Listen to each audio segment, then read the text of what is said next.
Union public service commission और civil services exam के surrounding बहुत सारी मिथ्स की। इस तरह से सिलेबस डिज़ाइन किया गया है जिस तरीके से एग्ज़ाम का पैटर्न है और क्वेश्चन सेटिंग की जाती है। सर ये बहुत एक बड़ा मिथ है और नॉर्मली मुझे तो बहुत बार जब स्टूडेंट्स हम काउंसलिंग करते हैं मल्टीपल टाइम स्टूडेंट से भी बल्कि उनके पेरेंट्स कि सर इसके लिए तो 18-18 घंटे पढ़ना पड़ता है। तो उस सिलेबस के अकॉर्डिंग हमें अपना टाइम मैनेजमेंट बनाना चाहिए। जी It is not about the number of hours, rather it is about the quality of study. 6 to 8 hours study. मैं कहना ये चाहता हूँ कि सर यूपीएससी और आपके state service commissions they are sitting there to select officers. सबसे पहला प्रॉब्लम ये आता है कि तैयारी शुरू भी कर रहे हैं तो फियर के साथ। एक होता ही है सर कि हमारे यहाँ कोई अगर स्टूडेंट तैयारी शुरू कर रहा है तो मुझे लगता है उसके आसपास प्रेत आत्माएं भटकना शुरू हो जाती हैं। Hello, everyone, and welcome to Chetan Bharat Learning. My name is Manish Mittal, and in this podcast, we are going to address so many of the doubts that you have been sending to us. आज के इस podcast में हम बात करने वाले हैं union public service commission और सिविल सर्विसेज एग्जाम के सराउंडिंग बहुत सारी मिथ्स की।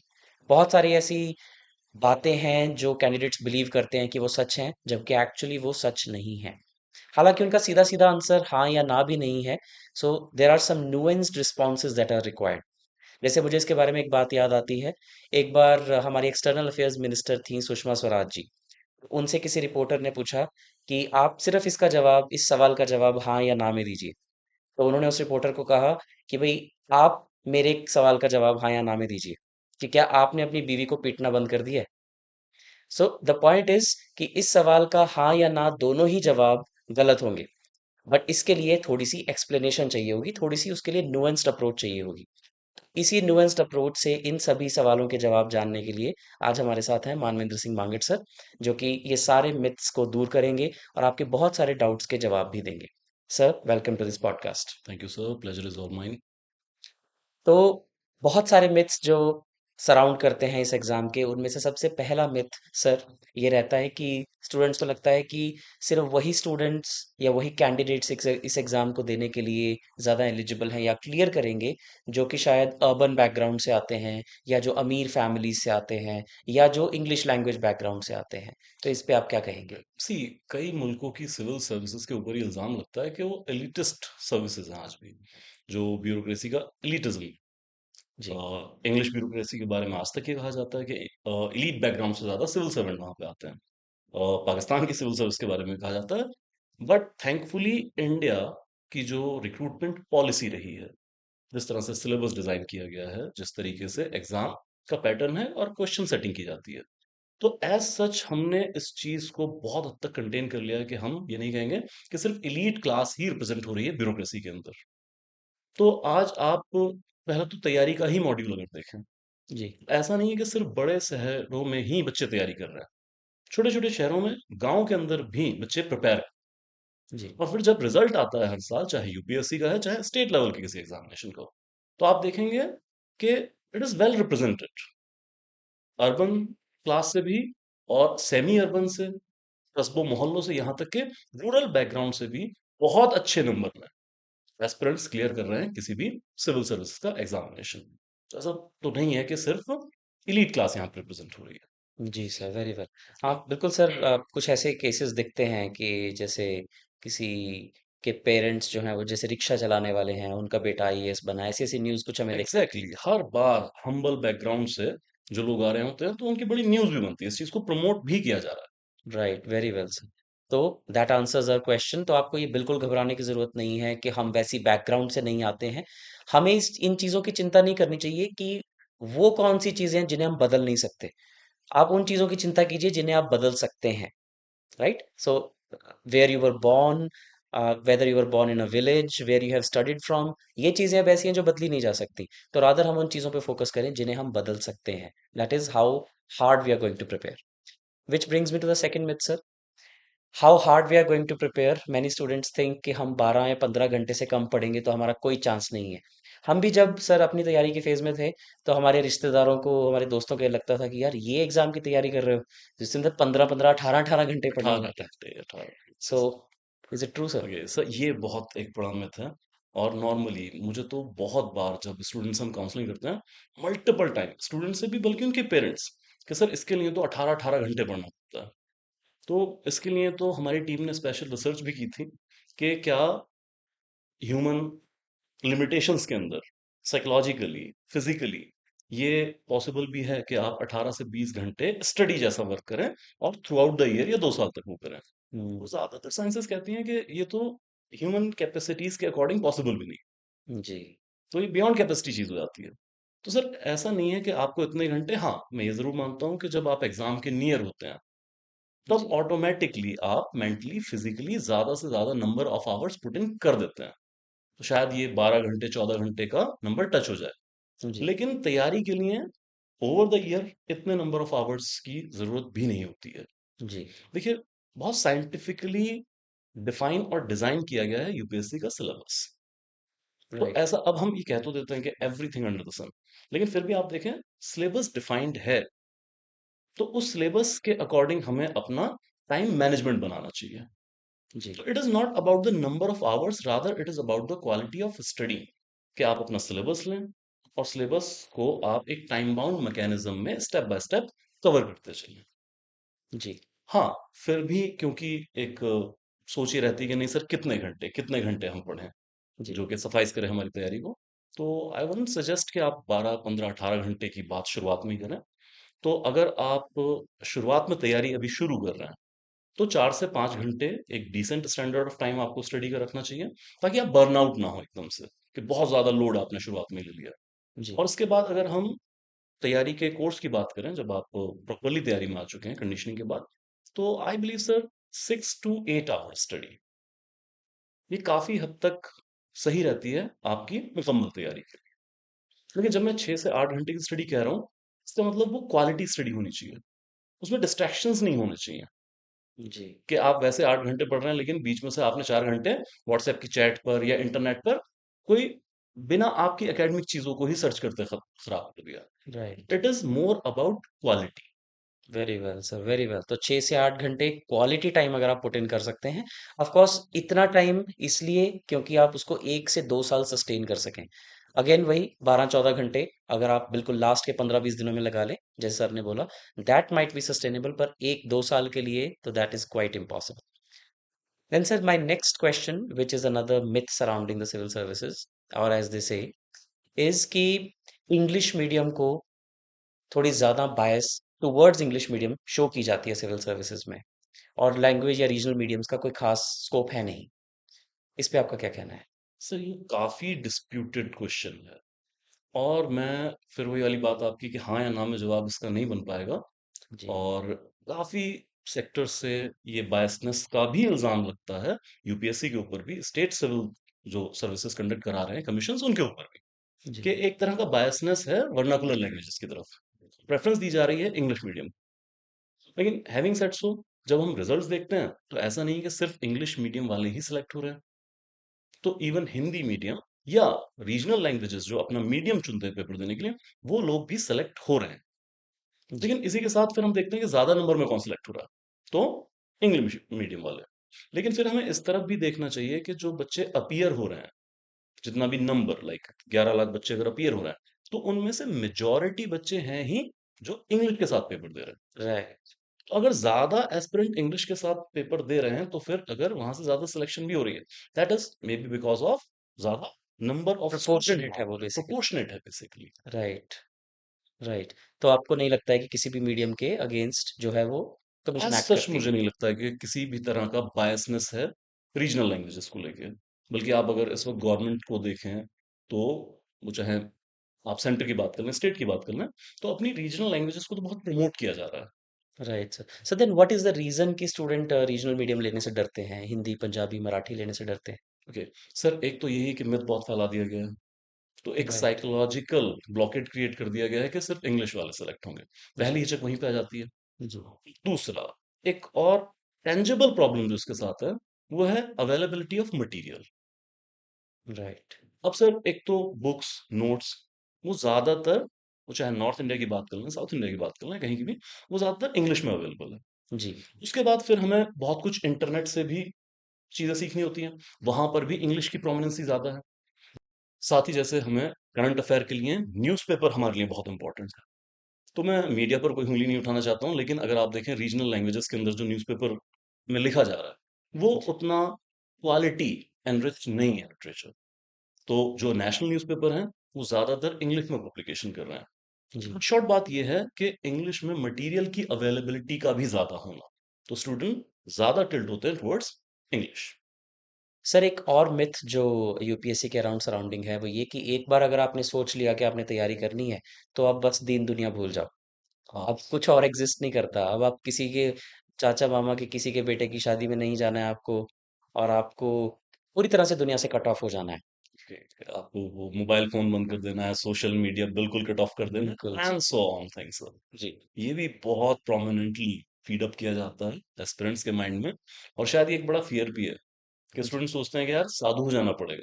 जैसे आप आमतौर पे जब किसी से सुने जिनको इतना ज्यादा नॉलेज नहीं है इस प्रिपरेशन के बारे में, तो कहेंगे सर ये तो तपस्या है, इसके लिए तो आपको साधु हो जाना चाहिए, आपको अपने आप को एक कमरे में बंद कर लेना चाहिए और कट ऑफ द वर्ल्ड। शायद 20 साल पहले ये चीजें लाजिम हुई, क्योंकि उस वक्त दुनिया भी उस तरह की थी और एग्जाम की प्रिपरेशन सिलेबस भी शायद उस तरह का था। लेकिन आज हम एज ऑफ इंफॉर्मेशन के अंदर जी रहे हैं।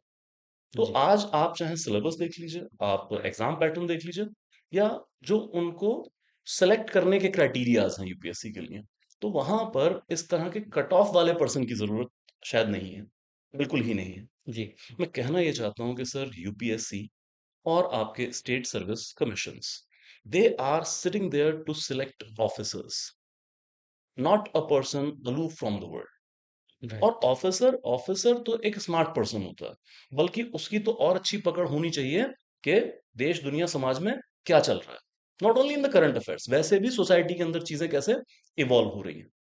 तो ऐसा बिल्कुल नहीं है कि आप कट ऑफ कर दें, बल्कि और क्वालिटी लाइफ आपको एनहेंस करना चाहिए जब आप तैयारी कर रहे हैं। बल्कि मैं तो अक्सर स्टूडेंट से कहता हूँ कि feel like you are an officer, अपने डे को एक ऑफिसर के तौर पे डिजाइन कीजिए। तो आप सुबह उठें, कुछ ना कुछ एक्सरसाइज वगैरह करें, जो भी आपकी फिजिकल या फिर योगा एक्सरसाइज में वो आप करें। उसके जी। बाद फैमिली सपोर्ट तो बहुत ज्यादा जरूरत है। फैमिली सपोर्ट या आपके फ्रेंड्स का सपोर्ट आपको लंबे टाइम तक तैयारी करने का हौसला देता है, आपकी कंटिन्यूएशन बढ़ाएगा। उनसे कट ऑफ होना तो मेरे ख्याल से एक तरह का इमोशनल डिस्ट्रैक्शन क्रिएट कर देगा। Very well. तो आप जितने भी टॉपर्स के या बाकी सिलेक्ट लोगों के इंटरव्यू सुने, जब उनसे पूछा जाता है कि क्रेडिट किसको देना चाहेंगे, वो कहेंगे फैमिली सपोर्ट को या फ्रेंड्स के सपोर्ट को। डेफिनेटली। तो कट ऑफ होने वाली चीज नहीं है, बल्कि आई बिलीव और ज्यादा आप स्टडी के साथ साथ देश दुनिया में क्या चल रहा है उसके बारे में अपडेट रहे। Right, right sir, very well.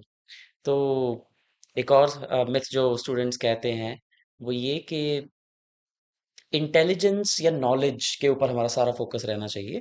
Personality development तो अपने आप हो जाती है, कि पर्सनालिटी इतना बड़ा रोल प्ले नहीं करती। Perhaps knowledge is the most important thing, क्योंकि प्रीलिम्स में जो क्वेश्चन पूछे जाने हैं, मेंस में जो क्वेश्चन पूछे जाने हैं, इंटरव्यू में जो पूछा जाना है, वो सब तो हमारी नॉलेज पे ही बेस्ड है। सो knowledge is primary and personality is secondary. Okay sir, इसी में थोड़ा एड ऑन और कर दूं इसके साथ के ये भी चीज़ है, एक तो knowledge is all the thing, and second intelligence, के सुपर इंटेलिजेंट होंगे तब आपका सिलेक्शन होगा। जी। या फिर जैसे कॉलेज में आपका बहुत अच्छा, आपको पहले से ही टॉपर्स में होना चाहिए तब आपका सिलेक्शन होगा। हाँ, इस पे तो मैं कह सकता हूँ सर ये पूरी तरह से मिथ है। Knowledge is one part of officer-like qualities. Again, I would like to reiterate my point that they are sitting there to select officers. जी। तो officer like qualities, overall officer like qualities के ऊपर उनका focus है। हम जरा अपने syllabus को देखें, इतने सारे सब्जेक्ट हमें क्यों पढ़ाए जा रहे हैं। उसके बाद प्री मेंस इंटरव्यू, 1 साल का तो लगभग पूरा ही रिक्रूटमेंट प्रोसेस है, जिसमें सिर्फ नॉलेज चेक नहीं हो रही है। जी। दूसरा, जैसे कि सिर्फ टॉपर्स क्लियर करेंगे। तो अगर यही बात होती तो मेरे ख्याल से यूपीएससी क्राइटेरिया रख देती कि कुछ सर्टेन परसेंटेज ऑफ मार्क्स, कि 75% से अगर अबव आपके ग्रेजुएशन में, तब आप अपीयर हो पाएंगे। या कल को हाइपोथेटिकली सीधा ही रखते हैं कि भाई आईआईटी आईआईएम के टॉपर्स यहाँ पर आएंगे। जी। ऐसा कुछ नहीं है। Public service commission at the state, UPSC, वो सिर्फ ये कहते हैं आप किसी भी स्ट्रीम से अगर ग्रेजुएट हैं, irrespective of number of your marks, ji. Number of your examination, तो आप एलिजिबल हैं यहाँ पर पेपर देने के लिए और उसको क्लियर करके ऑफिसर बनने के लिए। सो knowledge is just one part, very important part all दो, क्योंकि आपको मेंस में आंसर लिखना है, प्री के क्वेश्चन सॉल्व करने हैं, राइट। लेकिन होल एंड सोल नहीं है सर। ओवरऑल पर्सनैलिटी डेवलपमेंट, और दूसरा पर्सनैलिटी अपने आप डेवलप नहीं हो जाती है सर, उसके ऊपर काफी काम करना होता जी। है। अपार्ट फ्रॉम नॉलेज, उस नॉलेज को आप प्रोसेस कैसे करते हैं? उस नॉलेज को आप इम्प्लीमेंट कैसे कर पाएँगे? उस नॉलेज और बाकी फैक्टर्स के साथ-साथ आप डिसीजन मेकिंग कैसे कर सकते हैं? आपकी लीडरशिप स्किल्स, आपकी टीम वर्क की स्किल्स, ये सब भी बहुत ज़रूरी है कि हम इन सारे पैरामीटर्स के ऊपर पेपर क्लियर कर पाएँगे। कहना मैं चाहता हूँ sir, gone are the days जब शायद हम सिर्फ़ किताबें रट के ऑफ़िसर लग जाते थे। आज बहुत सारे स्किल्स की, जैसे जो फ्यूचर ब्यूरोक्रेसी से हमारी उम्मीद भी वो ये है कि एक मल्टी स्किल्ड ब्यूरोक्रेसी हम क्रिएट करें। जी। तो ऐसी ही मल्टी स्किल कैंडिडेट्स में भी तलाश की जा रही है। Very well. तो यानी कि जो ऑफिसर लाइक क्वालिटीज हैं उसमें इंटेलिजेंस और नॉलेज सिर्फ छोटे छोटे दो एस्पेक्ट हैं, and of course there are lot many other things which sir has just explained. Sir इसके अलावा बहुत सारे स्टूडेंट्स ये मानते हैं कि तैयारी इतनी इंटेंस होनी चाहिए कि उसके लिए आप कॉलेज जाना अफोर्ड नहीं कर सकते, या अगर आप कोई जॉब कर रहे हैं, जॉब के साथ तैयारी करना चाहें तो ये सोचना भी छोड़ दें कि आप तैयारी कर पाएंगे। तो क्या ये दोनों परसेप्शंस सही हैं? नहीं सर, मैं इसके साथ भी एग्री नहीं करूंगा। It's again total myth. बल्कि हमने एक और टॉक के दौरान बात भी की थी कि कॉलेज जाना तो बहुत ज़रूरी पार्ट है इसका, क्योंकि आप कॉलेज में बहुत सारी, जो अभी मैंने ऑफिसर लाइक क्वालिटीज़ की बात की है, तो वो टीम वर्क है, वो लीडरशिप स्किल है, कम्युनिकेशन स्किल्स हैं, वो सब आप कॉलेज में सीखते हैं in class and out of the class as well. तो जैसे हमने शुरुआत में बात की है कि सर एक डिसेंट अमाउंट ऑफ टाइम क्या आपको चाहिए, so that is about 6 to 8 hours. तो अगर कोई कॉलेज गोइंग स्टूडेंट है, जी। तब भी आई बिलीव वो 24 आवर्स में से मैनेज कर सकते हैं 6 to 8 आवर्स। और अगर कॉलेज गोइंग ही है, तो फिर जैसे हमने शुरुआत में बात की है कि 4 से 5 घंटे भी अगर आप क्वालिटी दे रहे हैं, तब भी एक अच्छी प्रिपरेशन हो सकती है। साथ ही अगर कोई गवर्नमेंट जॉब के अंदर, तो खासकर स्टेट्स के अंदर ये बहुत देखा जाता है कि जो गवर्नमेंट जॉब के अंदर हैं, वो स्टेट पीसीएस देने के बहुत इच्छुक होते हैं। जी। इंटरेस्टिंग सर, इसमें मैंने एक चीज़ ये देखी है कि जो लोग खासकर जॉब के साथ तैयारी कर रहे होते हैं, वो अपना टाइम मैनेजमेंट बहुत अच्छे से रखते हैं। मुझे राइट। कई बार लगता है कि टाइम मैनेजमेंट में जॉब के साथ जो प्रिपेयर कर रहे हैं, वो फार अहेड हैं, जो बिल्कुल फ्री होकर तैयारी कर रहे हैं। क्योंकि जब आप फ्री होकर तैयारी कर रहे होते हैं, तो आपको लगता है 24 आवर्स हैं यार, अभी नहीं पढ़ेंगे, शाम को पढ़ लेंगे। जो जॉब पे पर्सन जा रहा है, और जी। ये कॉलेज वालों पे भी लागू, उनको ये पता है कि 24 आवर्स में से 3 to 5 आवर्स ये मेरे हैं जो मुझे पढ़ने हैं डेली बेसिस पर। उसके साथ वो कॉम्प्रोमाइज नहीं करते हैं। तो ऐसा कोई लाज़मी नहीं है कि आप जॉब छोड़ के ही तैयारी शुरू करें, या आप कॉलेज छोड़ के तैयारी शुरू करें। आप इनके साथ भी बहुत अच्छे से प्रिपेयर कर सकते हैं, और लोग करते ही हैं। वेरी वेल सर, हमने रिजल्ट्स में भी देखा ही है बहुत एग्ज़ैक्टली सारे। Sir. Yes exactly.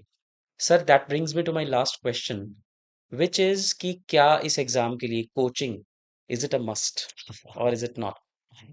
So there is a famous saying that you can run without shoes. दौड़ने के लिए जूतों की ज़रूरत नहीं होती है। बात सच भी है। बट फिर सर इसी के साथ पूरा सच ये है कि अगर आप जूतों के बिना दौड़ सकते हैं, लेकिन shoes help you in running, तभी हमने शूज़ के साथ-साथ स्पाइक्स भी डिज़ाइन किए, जो एथलीट्स यूज़ करते हैं, वरना दौड़ना तो नंगे पाँव ही होता था। जी। तो सर इसी तरह से अगर हम कोचिंग की बात करें, तो मैं ये नहीं कह रहा हूँ कि बिना कोचिंग के बिल्कुल क्लियर नहीं हो पाएगा। जो मेहनत और सही गाइडेंस के अंदर तैयारी कर रहे होते हैं, बिना कोचिंग के भी कर सकते हैं। लेकिन जिस लेवल पर आज कॉम्पिटिशन है, जिस लेवल पर सिलेबस की वास्टनेस बढ़ी है, जी। जो पैटर्न्स लगातार चेंज हो रहे हैं, तो उसके लिए कोचिंग एक बड़े पैमाने पे आपको हेल्प करती है। मैं कहना ये चाहता हूँ, एक सिंपल एग्जांपल से अगर हम समझें कि अगर मैं स्टडी को पिन पॉइंट करूँ कोचिंग के अंदर, देखो जी। कोचिंग हम इसलिए कह रहे हैं, कोचिंग में सिर्फ टीचिंग नहीं है, हम इसको टीचिंग नहीं कह रहे हैं, कोचिंग कह रहे हैं। जी। क्योंकि टीचिंग के अलावा और बहुत सारी एक्टिविटी वहां पर की जा रही है। It's about mentorship, it's about guidance, it's about all type of support ji. In class, outside class support. Ji. So the thing is this कि अगर हम टीचिंग की बात करें, तो अगर मैं एक ऐसा स्टूडेंट हूँ जो अभी मैं तैयारी शुरू कर रहा हूँ, तो मान लीजिए मुझे कोई भी एक सब्जेक्ट प्रिपेयर करना है, तो मैं उस पर 3 4 6 किताबें कहीं पढ़ूंगा। उसमें मुझे उतना ही ज़्यादा टाइम लगेगा, फिर उसका कुछ निचोड़ निकालूँगा। जी। उसमें बहुत सारी चीज़ें भी ऐसी पढ़ लूँगा, शायद मुझे पढ़ने की ज़रूरत नहीं थी। क्योंकि सिविल सर्विस की तैयारी में क्या पढ़ना है ये तो ज़रूरी है ही, क्या नहीं पढ़ना है ये भी बहुत ज़रूरी है। Right. We should not make our mind junkyard of information, that each and every information हम दिमाग में डालते जाएँ, वो तो कॉम्प्रिहेंड ही नहीं हो पाएगा। जी। अगर टीचिंग की बात करूँ कि मैं खुद से इतने नंबर ऑफ आवर्स स्पेंड कर रहा हूँ, इतना टाइम एंड एनर्जी उसके ऊपर डाल रहा हूँ, और शायद जो क्वालिटी प्रोडक्ट मुझे मिलता है उसके बदले में वो नहीं मिल पा रहा। वहीं पर अगर मुझे एक टीचर हैं जिन्होंने पहले से 8-10 किताबें उनके ऊपर पढ़ी हैं, जिन्होंने उस सब्जेक्ट के बारे में रिसर्च कर रखा है, उसको इनलाइन कर रखा है with UPSC syllabus and pattern, कि प्री में कैसे क्वेश्चंस आ रहे हैं, मेंस में कैसे क्वेश्चन आ रहे हैं। जी। तो फिर कम टाइम में वो मुझे बेहतर प्रोडक्ट दे पाएँगे और उसको मैं कैपिटलाइज़ कर लूँगा अपनी मेहनत के थ्रू। Very good. एक तो हुआ सर कोचिंग के अंदर टीचिंग वाला एस्पेक्ट। जी। लेकिन फिर दूसरी तरफ आते हैं तो जो हमने बात की कोचिंग में और बहुत सारे पहलू पे काम हो रहा है जिसमें सबसे इम्पोर्टेंट है सर मेंटरशिप। तो मेंटरशिप या गाइडेंस कि यही एक तो पहली चीज़ कितना पढ़ना है, कितना नहीं पढ़ना है, जी। कब आपको रिविजन्स करनी है, कब आपको एमसीक्यू प्रैक्टिस करनी है, कब आपको मेंस की आंसर राइटिंग करनी है। और फिर उन टेस्ट में भी जो आपकी कमियाँ हैं उसमें सुधार कैसे लेके आना है। कि एक ब्लॉकेज आ रहा है कि सर मेरा 65% तक स्कोर हो रहा है एमसीक्यू के अंदर, मैं इसको एनहांस कैसे करूं? तो गाइडेंस वाले फिर आपके टेस्ट को एनालाइज करके बताएंगे आप कहाँ लैग कर रहे हैं, नॉलेज पे लैग कर रहे हैं, सिली मिस्टेक्स कर रहे जी। हैं। ऐसे ही मेंस की आंसर राइटिंग में आप और इफेक्टिव आंसर राइटिंग कैसे कर सकते हैं? तो मेरे ख्याल से guidance and mentorship that is highly highly necessary.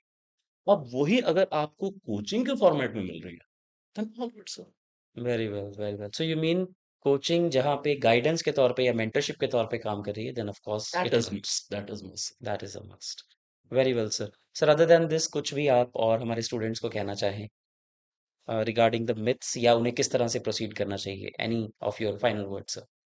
बेशक सर, इन्हीं चीज़ों को समराइज़ करके मैं स्टूडेंट से ये ज़रूर कहना चाहूँगा, एक आप प्रिपरेशन ज़रूर करें। जिसने भी ये सोचा हुआ है कि हाँ, मुझे प्रिपेयर करना है, आप प्रिपेयर करें क्योंकि ये आपको ना सिर्फ़ एक नॉलेजेबल पर्सन बल्कि एक बेहतर इंसान बनने में भी हेल्प करेगा। आपकी ओवरऑल पर्सनैलिटी आप किसी भी फ़ील्ड में कुछ कर रहे हो, आप एक अपना ही बेस्ट वर्ज़न बन पाएँगे। दूसरा, डरना बिल्कुल नहीं है। सबसे पहला प्रॉब्लम ये आता है कि तैयारी शुरू भी कर रहे हैं तो फ़ियर के साथ। एक होता ये है सर कि हमारे यहाँ कोई अगर स्टूडेंट तैयारी शुरू कर रहा है, तो मुझे लगता है उसके आस-पास प्रेत आत्माएँ भटकना शुरू हो जाती हैं। मतलब वो सारे लोग जिनको यूपीएससी का एबीसी भी नहीं पता, वो भी आके सलाह देने लग जाते हैं, क्योंकि कभी किसी ज़माने में उनके लाइक मामा के, चाचा के, फलाने के गाँव के किसी बंदे ने क्लियर किया था। जी। तो जो गाइडेंस की मैं बात कर रहा था अभी, पहली बात तो ये कि इन सारे लोगों की बातें नहीं सुननी है। जी। पहले ही दिन हमें अपने मन में ये नहीं लेके आना कि मैं तो पता नहीं क्या पहाड़ तोड़ने जा रहा हूँ। राइट। इसलिए पहली बात कि एग्ज़ाम टफ नहीं है, कॉम्पिटिशन ज़रूर टफ है। जी। देन इट कम्स टू कि अगर आप गाइडेंस ले रहे हैं तो प्लीज़ उस पर्सन से लीजिए जिसको एक्सपीरियंस है, जिसको नॉलेज है इस डोमेन का। सिंपल सी बात है सर, अगर मुझे क्रिकेट के बारे में जानना है, तो शायद मैं विराट कोहली साहब की ओपिनियन को तरजीह दूँगा या रोहित शर्मा या कपिल देव साहब। अब जी। हमारे यहाँ तो हाल ये है कि गली के किसी नुक्कड़ पे कल्लू हलवाई की दुकान खुली है, वो भी सचिन को बैटिंग करना सिखा रहे होते थे कि ऐसे नहीं, ऐसे सही होता है। तो सर मैं जी। कल्लू हलवाई की शायद opinion with all due respect वो नहीं लूंगा क्योंकि ये उनका फोर्टे नहीं है। तो राइट। अगर आप गाइडेंस ले रहे हैं तो जरूर ऐसे पर्सन से लें जिनको नॉलेज है इस फील्ड की, जी। And then without any fear. और खासकर जो तैयारी शुरू कर रहे हैं, एक फिल्म का डायलॉग भी है, मैं फिल्म का नाम भूल रहा हूँ, शायद थ्री इडियट्स है, कि आप इस स्पिरिट से तैयारी शुरू करें कि चलिए आज कुछ नया सीख के आएंगे। जी। आप अपनी लाइफ में अपना एक गोल सेट कर रहे हैं कि मुझे हासिल करना है, तो आपको तो बहुत खुशी के साथ ये तैयारी शुरू करनी चाहिए। आपको खुश होना चाहिए कि मौका हमें मिल रहा है। तो इस स्पिरिट से शुरू करें कि आज कुछ नया सीखेंगे। देन स्टेप दर स्टेप आप अपनी तैयारी को कंसोलिडेट कर सकते हैं। Right sir, very well. Thank you so much for your valuable contribution sir. Welcome thank you. Sir, thank you so much sir. So students, I hope वो सभी आपके फ्रीक्वेंटली आस्क्ड क्वेश्चंस या वो सारे आपके मिथ्स जो आपके अब तक थे, वो सर ने क्लियर कर दिए हैं, एंड पूरी डिटेल में आपको गाइड कर दिया है कि कैसे वो हर डाउट जो आप लोगों ने हमारे सामने रखा था वो कैसे गलत है, और आपकी एक्चुअल में अप्रोच क्या होनी चाहिए। जब भी आप तैयारी शुरू कर रहे हैं, इस तरह के मिथ्स आपको सराउंड करेंगे। ये तो अभी सारे मिथ्स है नहीं, सो मेनी न्यू मिथ्स में कम अराउंड, नए मिथ्स बन जाते हैं टाइम टू टाइम। बस आपको ये ध्यान रखना है कि आपकी तैयारी का पेस डिस्टर्ब नहीं होना चाहिए, और आपका सेल्फ कॉन्फिडेंस बिल्कुल भी डिस्टर्ब नहीं होना चाहिए।